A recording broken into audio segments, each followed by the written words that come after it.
After COVID, the construction industry in Newfoundland took a massive hit. General contractors couldn't find enough skilled workers to bid on jobs, and work became scarce. By trade, I'm a rod buster, a rebar worker who ensures the structural integrity of concrete by placing reinforcement bars. I've been doing this type of work since 2013, mainly with one employer. It's hard work, and I've always been proud of my trade, but things got rough. We had just bought a house, and my wife and I had a baby on the way. I found myself bouncing between employers, taking any hours I can find. Full-time work was elusive. Then I caught a break, a big one. A large crew was needed to complete an oil rig about an hour away from my home in Argentia. The hours were brutal.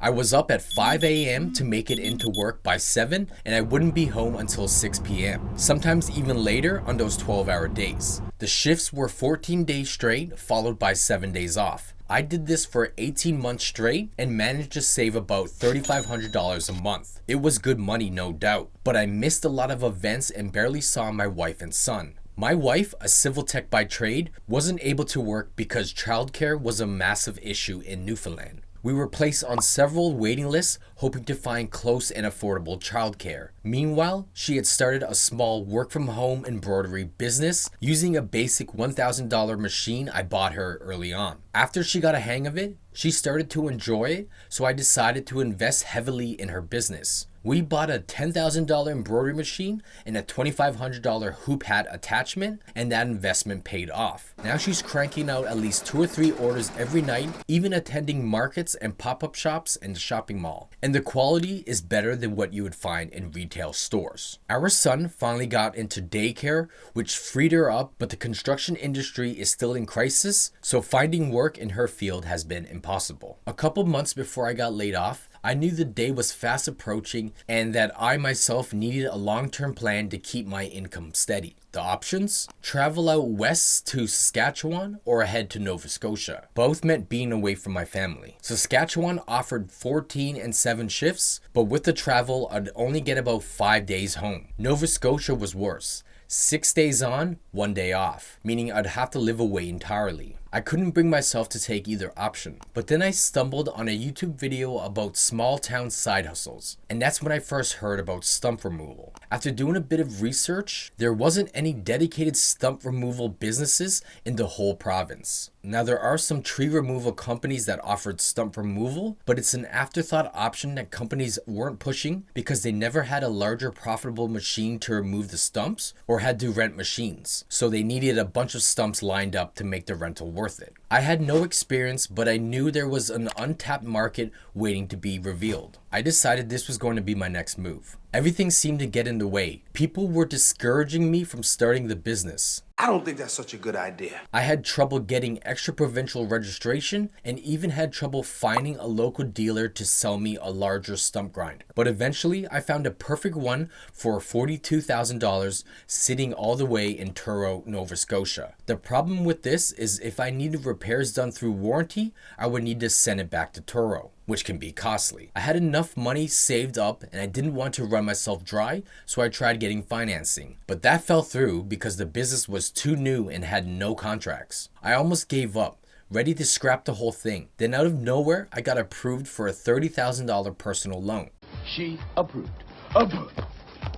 With that, the plan was back on. I gave a shareholder loan of around $55,000 to my corporation and ordered the grinder. The day my stump grinder arrived, I didn't even go to work. I needed to be there when it was delivered. I was terrified. This machine was a beast and the cutting wheel was very intimidating. But when I finally got the courage to try it out, I realized I loved it way quicker than I expected. And suddenly, that fear turned into excitement. After securing the stump grinder, I had to get serious about setting up the business properly. First, I had to get incorporated and registered, which meant filling out all the necessary paperwork and navigating through the whole process. I ended up settling with the corporation name of Familia Properties Service Incorporated, and NL Stump King is a division of it. I also needed to open a business bank account and get a business credit card, but this was just the beginning. Next came the equipment. I needed a trailer to transport the stump grinder, a chainsaw for cutting larger stumps, and specific tools like teeth for the grinder wheel and gauges to check belt tension. These essentials alone cost me another $6,000. On top of that,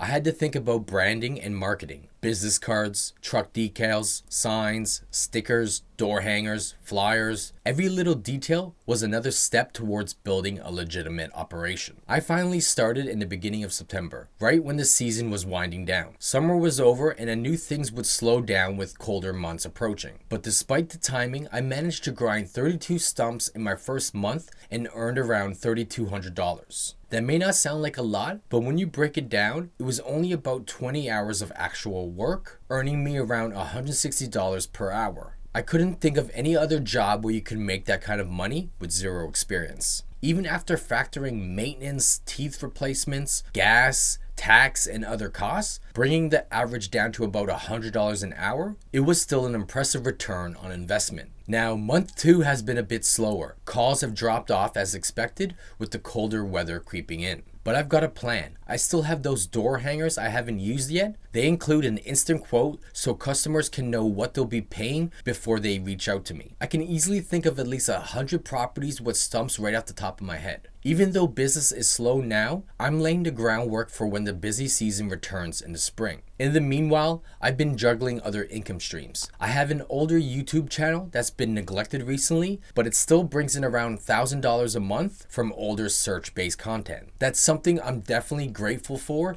especially now that the stump jobs are fewer. I'm also still working rebar part-time, maybe 2 or 3 shifts a week, which pays decently. Beyond that, I've got a couple of smaller side hustles, flipping things on Facebook Marketplace, investing in stocks, GICs, and even some crypto. Every little bit helps, especially with winter coming. Winter is coming.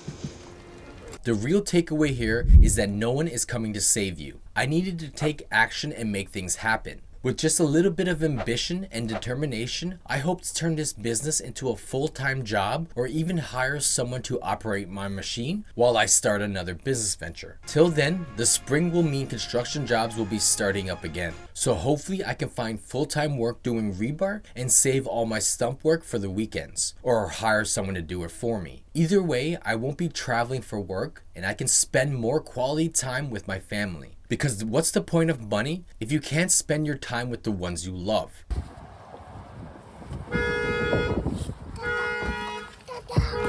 And that's why I started a business with no experience. Many of the people I worked with in Argentia took that job in Saskatchewan or the one in Nova Scotia. Not because they wanted to, but because they had to. Big mortgages, brand new truck payments, and a few finance toys have forced many to travel for work and be away from their families. But I've learned through my other YouTube channel how to live below my means and how to manage my finances correctly. This way I can work less and spend more time with my family. It's not about fancy toys and a luxurious lifestyle, it's about freedom and time. Now with business slowing down for the winter, I'm thinking about investing in a commercial snowblower to do residential driveways in subdivisions. I've also decided to shift some of my focus to a new project, a YouTube channel called Blue Collar Payday. On this channel, I'll be researching side hustles and blue collar jobs that may be tough or dirty work, but they're the kind of jobs that can pay the bills and maybe even turn into a profitable business. If that sounds like something you're interested in, subscribe and hit the bell icon.